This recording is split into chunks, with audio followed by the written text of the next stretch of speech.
అంటే అండి మనం చాలా ఇండికేషన్స్ చెప్పుకున్నాం. ఆడవాళ్ళలో ట్యూబ్స్, ఏజ్, వీర్యకణాలు తగ్గడం, లేకపోతే అసలు ఏమి కారణాలు లేకపోవడం. సో ఈ ప్రెగ్నెన్సీ ఛాన్సెస్ని బూస్ట్ చేయడానికి ఐవీఎఫ్లో ఏం చేస్తామంటే కొన్ని ఇంజెక్షన్స్ ద్వారా, హార్మోనల్ ఇంజెక్షన్స్ ద్వారా ఆడవాళ్ళకి రోజు ఇంజెక్షన్స్ ఇచ్చి ఒక 10-12 రోజుల గుడ్లు రెడీ అవుతాయి. ఎగ్స్ మత్తిచ్చి ఆ గుడ్లు బయటకు తీసి వీర్యకణాలతో కలిపి ఎంబ్రియోస్ తయారు చేసుకుంటాం.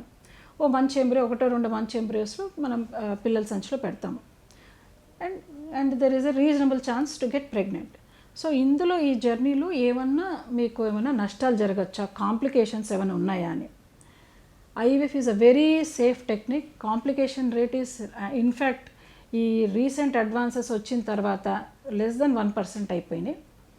అయినా కానీ ఆ లెస్ దెన్ 1% అయినా కాంప్లికేషన్స్ ఏంటంటే ఒక్కోసారి ఫర్టిలిటీ హార్మోన్స్ ఇచ్చినప్పుడు ఒక్కోసారి గుడ్లు ఎక్కువగా పెరిగిపోయి ఓవేరియన్ హైపర్ స్టిమ్యులేషన్ సిండ్రోమ్ అని వస్తుంది. అందులో కూడా సివియర్, మైల్డ్, మోడరేట్, సివియర్ అని ఉంటుంది. ఆ సివియర్ గ్రేడ్ వచ్చేది లెస్ దెన్ 0.05% వాళ్ళలో.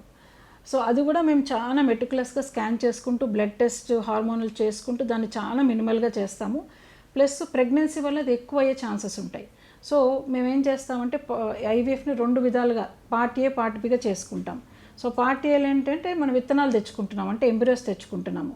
పార్ట్ బి మనం యూట్రస్ని ప్రిపేర్ చేసి ప్రెగ్నెన్సీ కోసం ఆ ఎంబ్రియోని లోపల పెడతాం. సో హైపర్ స్టిమ్యులేషన్ ప్రెగ్నెన్సీ వల్ల ఎక్కువ అవుతుంది.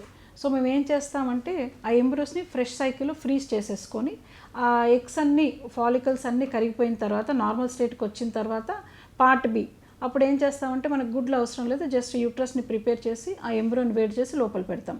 సో ఈ టెక్నిక్ ద్వారా ఏమవుతుందంటే దీన్ని ఎంబ్రియో విట్రిఫికేషన్ అంటాం. అసలు హైపర్ స్టిమ్యులేషన్ ఈ మధ్య మేము చూడట్లేదు, క్లినిక్స్లో 0% అయిపోయింది. సరే, అదొక కాంప్లికేషనా.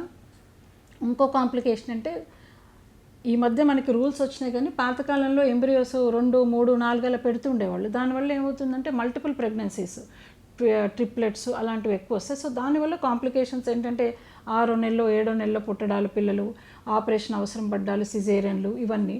అండ్ మల్టిపుల్ ప్రెగ్నెన్సీ వల్ల ఏమవుతుందంటే కొద్దిగా బీపీ, అంటే బ్యాక్గ్రౌండ్ రిస్క్ బట్టి బీపీ, షుగర్లు కూడా ఎక్కువ వచ్చే ఛాన్సెస్ ఉంటాయి.